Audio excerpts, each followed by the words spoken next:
Dime tu verdad, me diré lo que estás pasando. Tú no sabes cómo estoy sufriendo, pero te lo tengo que decir. Cuéntame, tu despedida para mí fue dura. ¿Será que te llevo a la luna? Y yo no supe hacerlo así. Te estaba buscando por las calles gritando. Eso me está...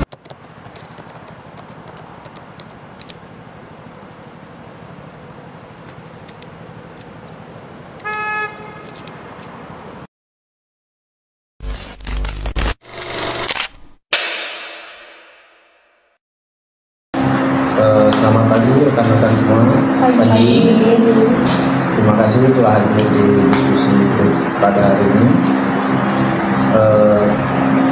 Sebelumnya perkenalkan, nama saya Dimas Pratama. Di sini saya selaku moderator pada diskusi grup hari ini. Di sini kita akan membahas topik yang sangat penting dan relevan, yaitu mengenai kenaikan tarif ojek online dan dampaknya terhadap masyarakat. Sebelum kita mulai, saya ingin mengingatkan bahwa tujuan dari diskusi grup pada hari ini adalah untuk mendengarkan berbagai perspektif dan pengalaman yang berbeda mengenai isu. Saya ingin memastikan bahwa setiap suara didengar dan setiap pendapat dihargai. Kemudian saya akan membacakan peraturan diskusi pada hari ini. Yang pertama, terbuka dan sopan.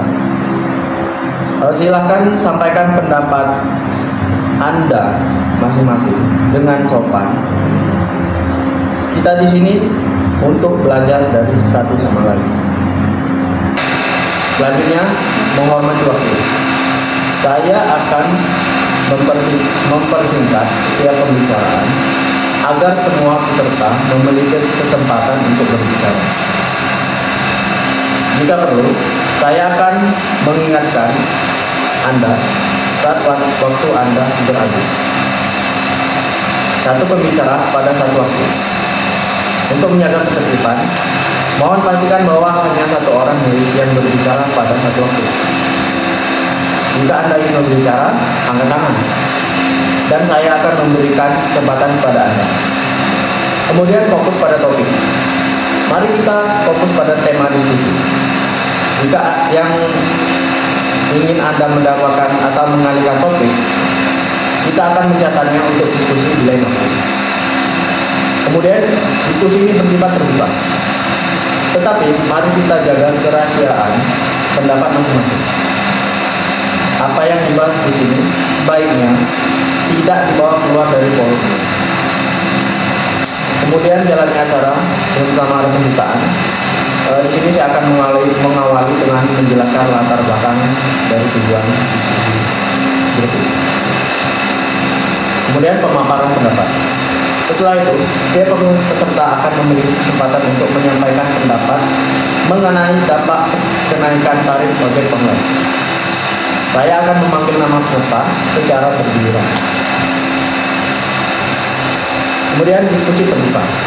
Setelah semua peserta memberikan pendapat, kita akan membuka sesi diskusi terbuka.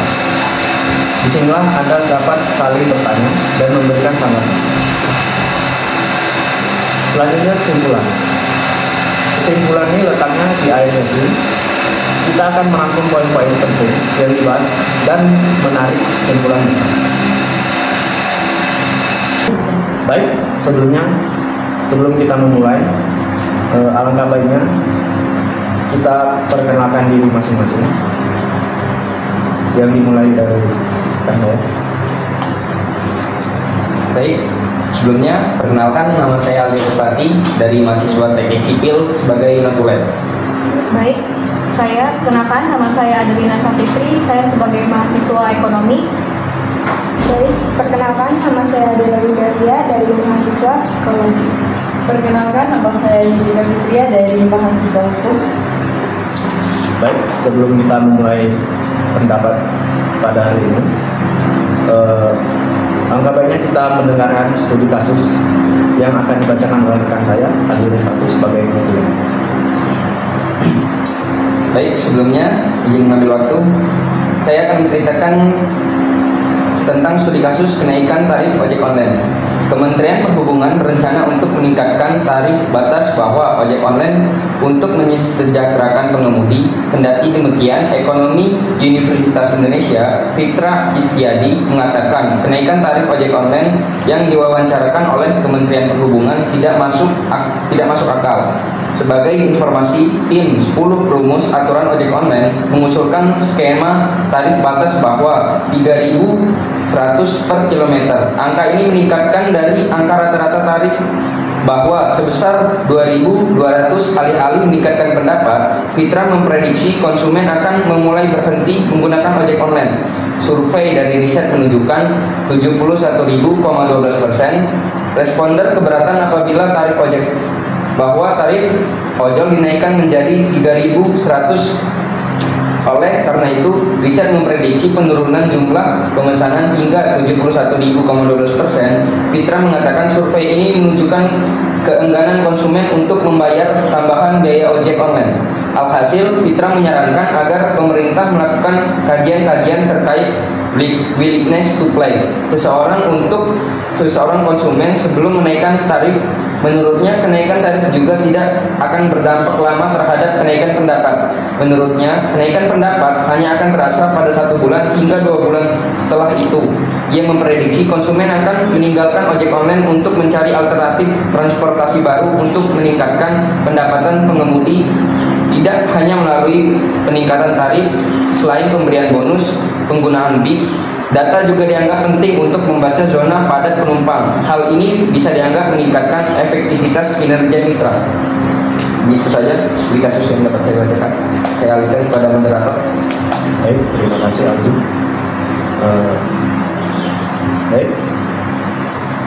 Kita mulai ya diskusi pada hari ini. Pendapat pertama akan disampaikan oleh rekan saya, Adelina Sapitri. Baik, terima kasih moderator. Izinkan saya rekan-rekan untuk membacakan argumentasi dari studi kasus yang telah saya tangkap pada hari ini, bahwa pendapat saya adalah kenaikan tarif ojek online ini harus menjadi 3.100 per kilometer dipertimbangkan secara serius karena dampak yang luas terhadap masyarakat, terutama mahasiswa. Dalam survei yang dilakukan oleh riset, 71,12% responden menolak kenaikan tarif ini. Angka ini menunjukkan adanya resistensi yang signifikan dari konsumen, dan sebagai mahasiswa, saya merasa bahwa banyak banget teman-teman saya ini mengandalkan ojek online sebagai sarana transportasi utama. Dengan kenaikan tarif ojek dapat menjadi beban tambahan mengganggu kesejahteraan finansial para mahasiswa. Sebagai contoh, di Jakarta, biaya hidup yang tinggi mengharuskan mahasiswa untuk mengatur anggaran mereka dengan cermat. Saya sudah mencatat bahwa rata-rata biaya hidup di Jakarta mahasiswa mencapai 3 juta per bulan yang mencakup sewa, makanan, dan transportasi. Nah, jika tarif ojek online meningkat, banyak mahasiswa mungkin harus mengurangi pengeluaran di sektor lain, seperti makanan atau kebutuhan akademik. Nah, hal ini dapat berdampak negatif pada kesehatan dan performa akademik mereka. Nah, lebih dari itu, saya mengingatkan bahwa peningkatan tarif ini berpotensi memicu inflasi di sektor transportasi. Ketika tarif ojek online naik, penyedia layanan lain mungkin akan mengikuti jejak yang sama, menciptakan lonjakan harga di berbagai sektor. Sebuah penelitian oleh Bank Indonesia menyebutkan bahwa inflasi yang meningkat dapat mengurangi daya beli masyarakat secara keseluruhan. Oleh karena itu, saya menilai bahwa kenaikan tarif ini tidak hanya berpengaruh pada pengguna ojek online, tetapi juga berdampak luas pada ekonomi masyarakat. Saya sudah mencatat bahwa banyak sekali mahasiswa saat ini mencari cara untuk menghemat biaya transportasi. Nah, jika tarif ojek online naik, mereka mungkin akan beralih ke mode transportasi lain, seperti angkutan umum yang lebih murah tapi tidak nyaman. Misalnya, banyak mahasiswa yang mengalami kesulitan menggunakan bus atau angkot yang sering terlambat dan penuh sesak. Transisi ini bisa mempengaruhi waktu dan kenyamanan mereka dalam menjalani aktivitas sehari-hari. Dalam konteks ini, saya sebagai mahasiswa ekonomi mendesak pemerintah untuk melakukan kajian mendalam yang melibatkan berbagai stakeholder, termasuk mahasiswa, pengemudi, dan penyedia layanan. Studi ini seharusnya fokus pada analisis daya beli masyarakat dan dampak sosial bagi kenaikan tarif. Dengan melibatkan suara mahasiswa, pemerintah dapat memahami lebih baik bagaimana kebijakan ini dapat akan berdampak pada kelompok rentan. Saya menekankan pentingnya transparansi dalam pengambilan keputusan tarif. Masyarakat perlu memahami alasan dibalik penyesuaian tarif dan bagaimana tarif baru ditentukan. Tanpa transparansi, akan ada kecurigaan di kalangan konsumen bahwa kenaikan tarif hanya kepentingan perusahaan dan bukan kesejahteraan pengemudi dan para mahasiswa dan masyarakat Indonesia. Sebagai solusi, saya menyarankan agar pemerintah mempertimbangkan untuk memberikan insentif bagi pengemudi seperti bonus untuk layanan di jalur sibuk. Hal ini dapat membantu meningkatkan pendapatan pengemudi tanpa harus membebani konsumen. Dengan cara ini, diharapkan semua pihak dapat merasakan manfaat dari kebijakan yang diambil dan menciptakan win-win solution. Oke, baik, itu saja argumentasi saya. Saya kembalikan lagi kepada moderator. Baik, terima kasih rekan saya Dwi Saputri selaku penyampaian pendapat pertama ya. Selanjutnya pendapat kedua akan disampaikan oleh rekan saya Aldi Sepati. Waktu dan tempat saya persilakan. Baik, terima kasih atas waktunya. Di sini saya akan menjelaskan tentang pendapat saya. Saya berpendapat bahwa meskipun kenaikan ojek online dapat memberikan keuntungan bagi pengemudi, hal tersebut juga membawa risiko besar bagi pengguna layanan. Kenaikan tarif menjadi 3.100 per kilometer mungkin memberikan pengemudi pendapatan yang lebih layak. Tetapi ia juga memahami bahwa banyak mahasiswa dan pekerja dengan gaji rendah yang akan terbebani dengan tarif baru ini. Menurut data dari Asosiasi Pengemudi Online, banyak pengemudi mengeluhkan pendapat yang tidak mencukupi untuk kebutuhan hidupnya. Saya mencatat bahwa pengemudi ojek online yang bergantung pada pekerjaan ini sumber pendapatan utama. Rata-rata pendapatan pengemudi ojek online di Jakarta berkisar antara 3 juta sampai 5 juta per bulan, tergantung pada jam kerja dan jumlah penumpang. Namun, dengan gaya hidup terus meningkat, banyak dari mereka merasa kesulitan untuk memenuhi kebutuhan sehari-hari. Kenaikan tarif mungkin memberikan sedikit kelegaan, tetapi saya khawatir bahwa jika tarif terlalu tinggi, pengguna akan beralih ke alternatif transportasi yang lebih rendah.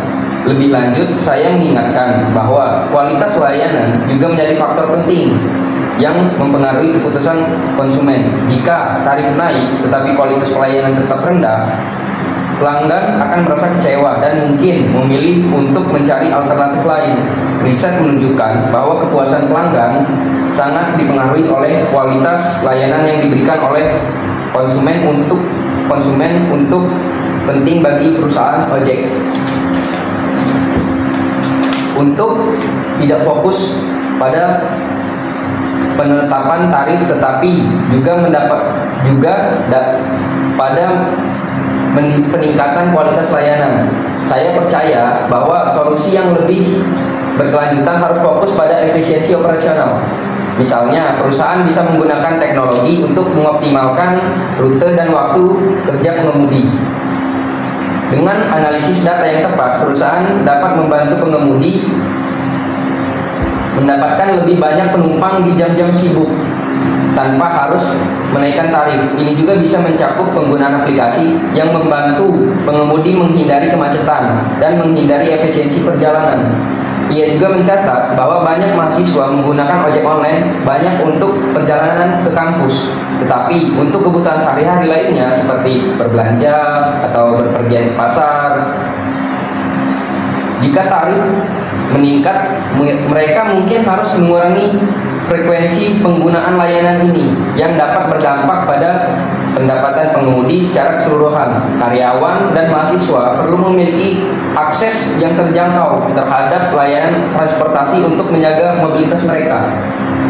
Saya merekomendasikan agar perusahaan ojek online berinvestasi dalam teknologi yang dapat membantu mengidentifikasi waktu dan lokasi dengan permintaan tinggi. Ini juga bisa mencakup pengembangan aplikasi yang dapat membantu pengemudi berkomunikasi lebih baik dengan penumpang. Program insentif untuk pengemudi yang memberikan layanan terbaik untuk memberikan lebih banyak pengguna sehingga pendapatan pengemudi tetap tinggi meskipun tarif tidak dinaikkan secara drastis. Terakhir, saya mengusulkan agar perusahaan melakukan pelatihan berkala bagi pengemudi untuk meningkatkan keterampilan layanan pelanggan. Hal ini penting agar pengemudi dapat memberikan pengalaman terbaik bagi konsumen. Dengan meningkatkan kualitas layanan, diharapkan pengguna akan tetap loyal meskipun tarif mengalami kenaikan sehingga menciptakan situasi yang menguntungkan bagi pengemudi dan konsumen. Itu saja pendapat saya kembalikan kepada moderator. Baik, terima kasih Aldi. Selanjutnya pendapat yang ketiga akan dibacakan oleh rekan saya, Della Yuri Elia. Waktu dan tempat saya persilakan. Oke, saya di sini akan berpendapat bahwa kenaikan tarif ojek online dapat memiliki dampak psikologis yang signifikan bagi mahasiswa. Penelitian dari Universitas Gadjah Mada ini menunjukkan bahwa tekanan finansial dapat menyebabkan stres dan kecemasan di kalangan mahasiswa, yang dampaknya pada kesehatan mental dan akademis mereka. Jika tarif ojek online naik, mahasiswa mungkin akan merasa lebih tertekan karena harus mengeluarkan lebih banyak uang untuk transportasi, yang dapat mengganggu fokus belajar dan kesehatan mental mereka. Sebagai contoh bahwa mahasiswa yang sudah terbebani dengan biaya kuliah dan kebutuhan sehari-hari, rata-rata biaya kuliah di universitas terkemuka di Indonesia bisa mencapai 10 juta per semester. Belum termasuk biaya hidup. Dengan kenaikan tarif ojek online, saya khawatir bahwa mahasiswa harus mengorbankan biaya untuk kebutuhan lain, seperti buku dan alat tulis. Penurunan kualitas hidup ini dapat berdampak pada kesehatan mental mereka, yang pada gilirannya berdampak pada performa akademik. Saya juga mencatat bahwa banyak mahasiswa yang merasa tertekan ketika menghadapi perubahan harga yang tiba-tiba. Sebuah survei yang dilakukan oleh Lembaga Survei Indonesia, 65% responden mahasiswa mengakui merasa cemas ketika harus menghadapi biaya hidup yang tinggi. Kenaikan tarif ojek online bisa menjadi salah satu faktor penyebabkan kecemasan ini. Oleh karena itu, bagi pemerintah dan perusahaan untuk mempertimbangkan dampak psikologis dari kebijakan yang diambil. Saya menekankan bahwa kesehatan mental mahasiswa harus menjadi prioritas. Jika merasa tertekan oleh biaya transportasi, hal ini dapat mengganggu kehidupan sosial dan akademik mereka. Banyak mahasiswa yang merasa terasing ketika harus mengurangi interaksi sosial karena keterbatasan biaya. Saya percaya bahwa setiap kebijakan yang diambil harus mempertimbangkan dampak psikologisnya dan menciptakan lingkungan yang mendukung dan kesejahteraan mahasiswa. Saya mendesak pemerintah untuk mencari cara untuk meningkatkan kesejahteraan pengemudi tanpa mengorbankan kenyamanan konsumen. Misalnya, dengan memberikan subsidi atau bantuan finansial kepada pengemudi selama masa transisi. Mereka bisa beradaptasi dengan kondisi baru tanpa harus membebani konsumen. Ini juga dapat membantu mengurangi ketegangan antara pengemudi dan pengguna, menciptakan suasana yang lebih harmonis. Solusinya saya merekomendasikan agar pemerintah dan perusahaan ojek online bekerja sama dan menciptakan program dukungan psikologis bagi pengemudi dan konsumen. Program ini membantu mengurangi stres yang ditimbulkan oleh perubahan tarif dan memberikan uang bagi dialog antara pengemudi dan pengguna. Penyediaan informasi yang jelas mengenai perubahan tarif dan alasan dibaliknya juga dapat membantu mengurangi kecemasan di kalangan mahasiswa. Saya mendorong adanya program edukasi bagi mahasiswa mengenai pengelolaan keuangan untuk membantu mereka mengatasi tekanan finansial. Dengan memberikan wawasan dan keterampilan pengelolaan keuangan yang baik, mahasiswa dapat lebih siap menghadapi berbagai tantangan ekonomi. termasuk kenaikan tarif transportasi dengan cara mahasiswa dapat lebih mudah beradaptasi dan menjaga kesehatan mental mereka. Sekian argumen saya kembalikan lagi kepada Menteri. Baik, terima kasih Bella Julia yang telah menyampaikan pendapatnya. Pendapat selanjutnya akan disampaikan kepada rekan saya, Yusita Fitria. Waktu dan tempat saya persilakan. Oke, baik, terima kasih atas waktunya. Izinkan saya menyampaikan pendapat saya. Di sini saya menganggap bahwa kenaikan tarif ojek online harus sesuai dengan transparansi dan regulasi yang jelas. Karena sebagai mahasiswa hukum, saya berpendapat bahwa masyarakat berhak mengetahui dasar keputusan tersebut dan bagaimana dampaknya terhadap pengguna. Dalam konteks hukum, penting untuk melibatkan semua stakeholder dalam proses pengambilan keputusan agar keputusan yang diambil tidak hanya menguntungkan satu pihak. Saya juga mencatat bahwa tanpa transparansi akan ada ketidakpuasan di kalangan konsumen dan pengemudi. Menurut survei yang dilakukan oleh Lembaga Survei Indonesia, 70% responden merasa bahwa mereka tidak memiliki suara dalam proses pengambilan keputusan terkait tarif ojek online. Ini menunjukkan adanya kekurangan dalam komunikasi antara pemerintah, perusahaan, dan masyarakat. Saya juga percaya bahwa dialog terbuka adalah kunci untuk menciptakan kebijaksanaan yang adil dan berkelanjutan. Saya juga merasa bahwa sangat penting untuk mematuhi prinsip-prinsip transparansi dan akuntabilitas dalam pengambilan keputusan publik. Riset menunjukkan bahwa masyarakat cenderung lebih mendukung kebijakan yang dianggap adil dan transparan. Jika masyarakat merasa bahwa kebijakan tarif ini ditetapkan tanpa melibatkan mereka, hal ini dapat menimbulkan ketidakpuasan yang meluas dan bahkan memicu protes dari masyarakat. Saya juga menyoroti bahwa pemerintah perlu melakukan dialog terbuka dengan masyarakat untuk membahas dampak kenaikan tarif ini. Dengan melibatkan berbagai pihak dalam diskusi, kebijakan yang diambil akan lebih mencerminkan kepentingan bersama dan menjamin keadilan bagi semua pihak. Sebuah studi dari Universitas Indonesia menunjukkan bahwa partisipasi publik dalam pengambilan keputusan dapat meningkatkan legitimasi kebijaksanaan. Sebagai langkah konkret, saya merekomendasikan agar pemerintah mengadakan forum diskusi publik yang melibatkan semua pihak terkait, termasuk mahasiswa, pengemudi, dan perwakilan dari perusahaan ojek online tersebut. Dengan cara ini, semua suara dapat didengar dan kebijakan yang diambil dapat mencerminkan kepentingan semua pihak. Bukan hanya kepentingan jangka pendek, namun ini juga akan memberikan kesempatan bagi masyarakat untuk menyampaikan pendapat dan masukan mereka. Di sini saya menekankan juga bahwa regulasi yang baik harus mempertimbangkan kepentingan semua pihak, termasuk pengemudi, konsumen, dan masyarakat luas. Jika kebijakan yang diambil tidak adil, dapat menimbulkan ketidakpuasan yang meluas dan bahkan memicu protes dari masyarakat. Oleh karena itu, penting untuk memastikan bahwa setiap langkah diambil dengan memperhatikan dampak ekonomi dan sosial yang lebih luas. Dan untuk yang terakhir, saya juga mendorong adanya laporan berkala yang menjelaskan dampak ekonomi dari kebijakan tarif kepada masyarakat. Laporan ini tidak hanya akan meningkatkan transparansi, tetapi juga memberikan informasi yang diperlukan untuk evaluasi kebijakan di masa depan. Dengan cara ini, masyarakat dapat mengikuti perkembangan dan memberikan masukan, sehingga menciptakan sistem yang lebih responsif dan akuntabel. Baik, sekian argumentasi yang dapat saya sampaikan. Saya kembalikan ke moderator.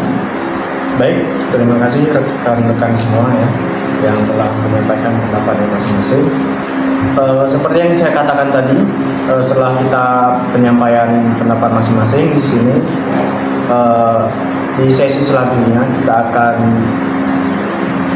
menyampaikan atau mendengarkan poin-poin dari pendapat kita, yaitu penyampaian kesimpulan yang dimana akan disampaikan oleh rekan saya Adi Rosman.